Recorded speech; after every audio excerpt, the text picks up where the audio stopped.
Kim Kiana D pinag-aagawa ng 4 na teams. KKD to signal wrong move. Petrogas may pinakamalaking offer. Good day ka trending, this is Ron Michael, the voice artist of this channel. Ngunit bago natin yung pag-usapan, huwag mong kalimutan mag-subscribe and click the notification bell para updated ka sa latest Pilipinas volleyball trends. Isa sa mga F2 players na may nagkakaguluhan ng mga teams ay si multi-awarded opposite spiker and former national team member Kim Kiana D. Di alintana ng mga koponan na galing si D sa isang injury at netong nakalipas na second All-Filipino Conference ay hindi nakapaglaro si Kiana dahil patuloy ang kanyang recovery para muling makabalik sa kanyang lethal form. Sa pagpirma ni Don Makandili katindig sa Signal HD Spikers, matunog ang haka-hakang susunod sa kanya ang kanyang mga De La Salle batchmates na sina Kim D at Majoy Baron. Pero alam niyo bang kung sakaling sa Team Awesome mapupunta ang dalawa, ay pwedeng maging wrong move ito sa parehong panig ng Signal at ng players? Bigyan natin ng focus si Kiana. Kung siya ay pupunta sa HD Spikers, posible siyang makipaghatian sa core time with Jovelyn Gonzaga.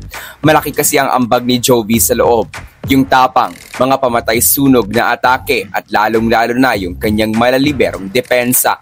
Kung sakaling si Kiana ang magiging starter ni Coach Shaq, mas magiging matibay ang net defense ng Signal, subalit lalaylay ang parehong digging at receiving ng HD Spikers.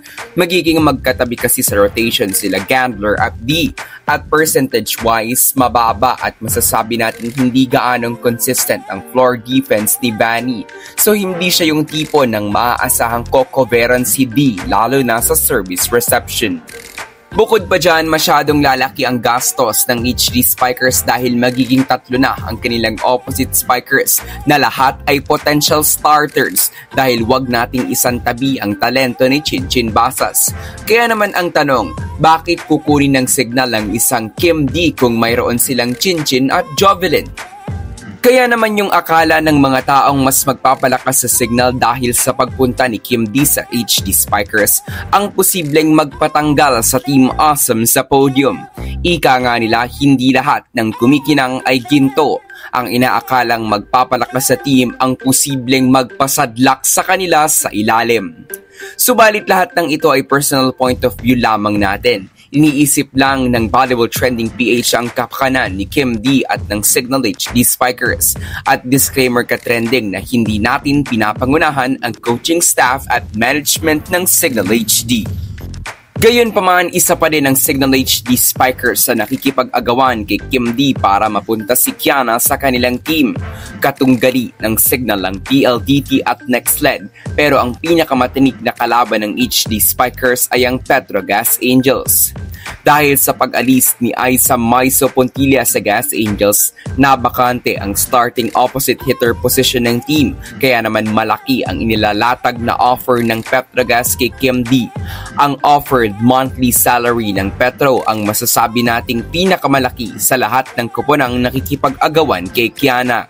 Kung titingnan din natin ang playing time possibilities, walang magiging kaagaw sa Petrogas si KKD. Subalit makikita natin kung i-consider ni D ang sistema ng isang team sa pagpili ng kanyang magiging next team destination. Sa iyong palagay ka trending, kaninong team nga kaya pipirma si Kim D para maglaro sa 2024? Comment down below. So that's it for today's video ka trending. Do not forget to subscribe and click the notification bell para updated ka sa latest ganap ng women's volleyball sa Pinas. Thanks for watching. Bye for now!